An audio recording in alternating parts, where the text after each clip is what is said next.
Well, I never wanted to be an employee. There's no way I can work for somebody. Sitting in the office from 8 o'clock to from what? No way, no way. Didn't see yourself doing that? At all. So I knew all along that I'll be some sort of entrepreneur or the other. Okay.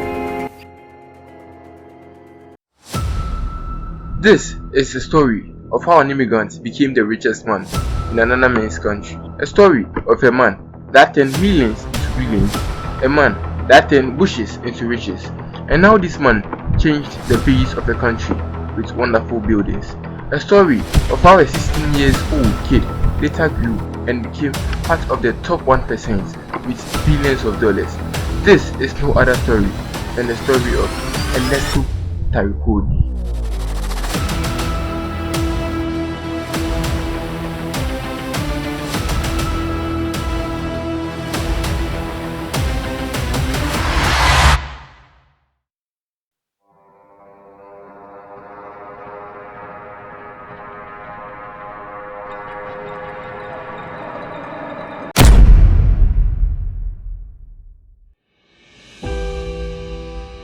Ernesto Taricone was born in 1948. Ernesto and his family were living in Italy, Rome. Ernesto's father, Baron, was a constructor. Ernesto was living with his stepmom as well. Ernesto had 3 brothers. Unfortunately for Ernesto, while growing up, one of the brothers died. Time has finally passed and Ernesto had grown into his teenage years. One day, there was a quarrel between Ernesto and his stepmom, and the dad didn't take the side of his. Baron, Ernesto's dad, beat Ernesto that day as well. This really made Ernesto depressed. Why wouldn't my father take the side of me? After he was beaten by his dad, he went to bed that night to plan his escape from home to the United Kingdom. He traveled by train and landed in Dover, a town and major ferry port in Kent, southeast. When he arrived in Dover, he boarded a ferry boat, which sent him to the United Kingdom immigration. When he reached, immigration officers started checking and realized Ernesto was not eligible to travel, so he was sent back. Whilst the ferry boat was going back, it shut down at night time. He was sent to a prison cell so that he doesn't escape back to the United Kingdom. Later, he was confined. Luckily for Ernesto, he was not alone. There were other Italians traveling. The next morning, the ferry boat was repaired and was ready to move.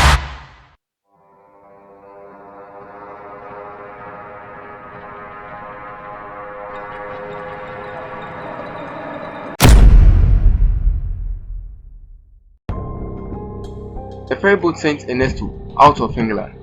He landed in France. In France, Ernesto stayed with 2 friends he had made in the cell. Luckily for Ernesto, one of the friends he had made in the cell had some sort of girlfriend in the United Kingdom. A time came when Ernesto's girlfriend in the United Kingdom flew to France with a documentation that Ernesto and his friends can cross back to the United Kingdom. In the United Kingdom, Taricone and his friends had to do some naughty things just to survive. He stayed in the United Kingdom for more than 6 months, but little did Ernesto knew his father would trace him. Ernesto's father came for him and sent him back to Italy.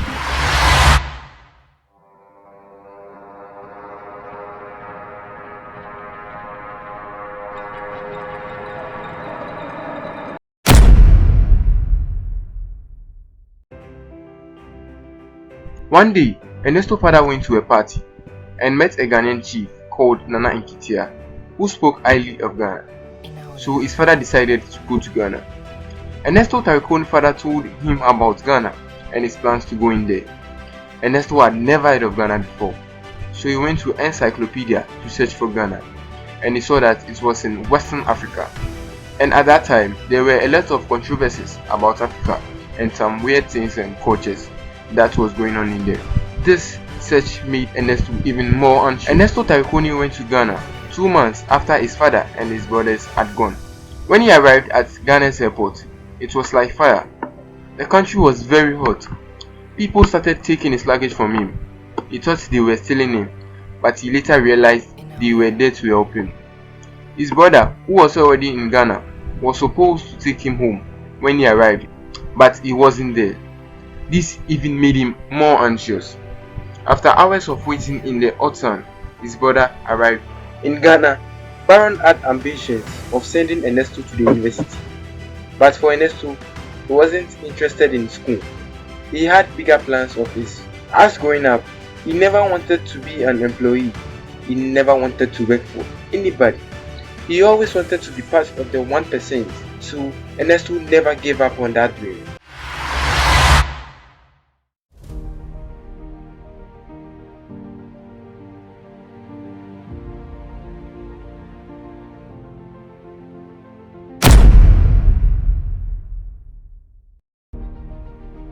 In Ghana, Ernesto fell in love with a rich Ghanaian lady he had met in a party. They got married and they later had 3 children. Ernesto was helping his wife with a small business. Her wife was a trader. She was selling dresses. Ernesto felt that her wife's business was small. He started wholesales and importing things in a big way. Eventually, his wife was pregnant. So she decided to give the shop to a friend, but little to no avail. The shop collapsed. Things started going wrong when his wife's friends started informing his wife that they have been seeing him with other ladies. They got married for years and later divorced. For Taricone, trading was rewarding, but he felt cheap. Those days, he felt industrializing sounds better. So he started working with construction developers, which he learned a lot of things from them. He went on to own 1 or 2 houses, which he later developed and sold them. Little did Taricone knew he was come to start one of the biggest real estates in Ghana and in Africa.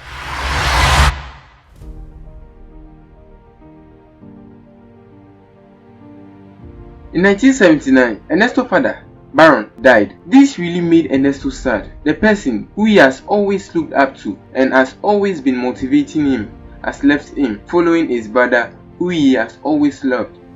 Since the 70s, Ernesto had always dreamed of starting a mini town project. So in the 90s, Taricone, after working with construction developers and raising funds, decided to use that experience to develop a land his late father had acquired. He started a township which he had imagined and called it Trasacco Valley, after a town in Italy where his family came from. Trasacco Valley is now known by Ghanaians as the place for the world. In Ghana, if anybody comes from Trasacco Valley, it means the person is loaded with money. Trasacco is now not just an estate, it is a status for the affluent people in the country. Ernesto is currently developing Trasacco Valley into a mini town, which will take about 10 years to complete. Although people always see Trasacco Valley houses are so expensive, it's not just because Ernesto can just put any prices on these houses. Trasacco houses are large and they are very luxury. Not just that, the roads are grand and generously proportional. The electricity cables are underground. Trasacco Valley uses wet construction. You see,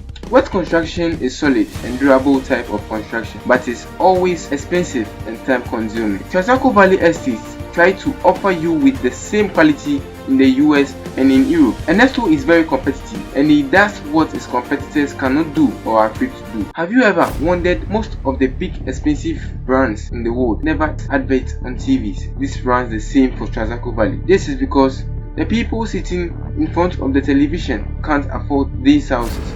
Even on social media, they are not that much active in running ads on the internet. Ernesto believes the most powerful advertisement tool is the mouth, which rich people will tell other rich people about the estate. From this 100%, only 30% of the local Ghanaians buy houses from Trasacco Valley, whilst 70% are Ghanaians outside Ghana. This is because Trasacco Valley has a lot of houses to sell and local Ghanaians can't afford them all. Trasacco Valley is one of the most expensive estates with a whopping $400 million in just building the estate. Ernesto Taricone started joining a number of industries like mining, agriculture, forestry, construction and real estate development.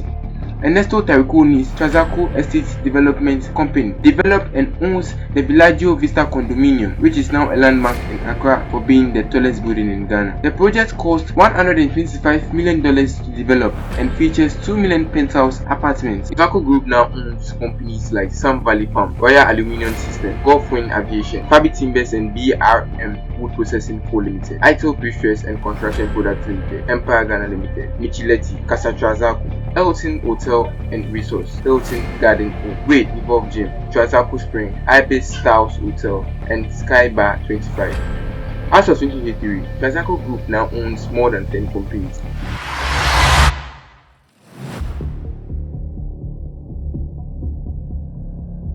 With every success story, there are always problems that arise. Trasacco Group has been facing a litigation since it started. I'm about to meet bang. Nene Safo, Ejakele Topkins, Mene Trasacco, Emano Neje, Emano Neje, Onyo Jamanemi, no Ajano Afenamajanibi. Land litigation is a dispute that arises when two or more parties believe that they are the rightful owners of the land. For example, Trasacco buys land from Chief X and another chief. Okay, let's call this Chief Y. So Chief Y will also come claiming the land is his or hers. Sometimes more than 3 or 4 chiefs will come claiming the land is theirs, which brings a lot of problems and sometimes becomes a court case, which makes Trasacco Group lose money. But all in all, Ernesto company is still growing, and his company has employed over 4,000 Ghanaians and has also helped the economy in many ways. Ernesto Taricone has also invested his money in Ghana by donating some of his wealth and also helping build marvelous projects. Now Ernesto is a citizen of Ghana and he is continuing his company with the help of his children and grandchildren. Well done! You have reached this point of the video without leaving. Don't worry, I have a surprise for you. All I want to tell you is never stop learning, and also never be afraid to learn new things. By the way, I do documentaries like these and I really put in a lot of effort to provide quality for you. So if you enjoyed this video, one like can help you and I and the algorithm, and also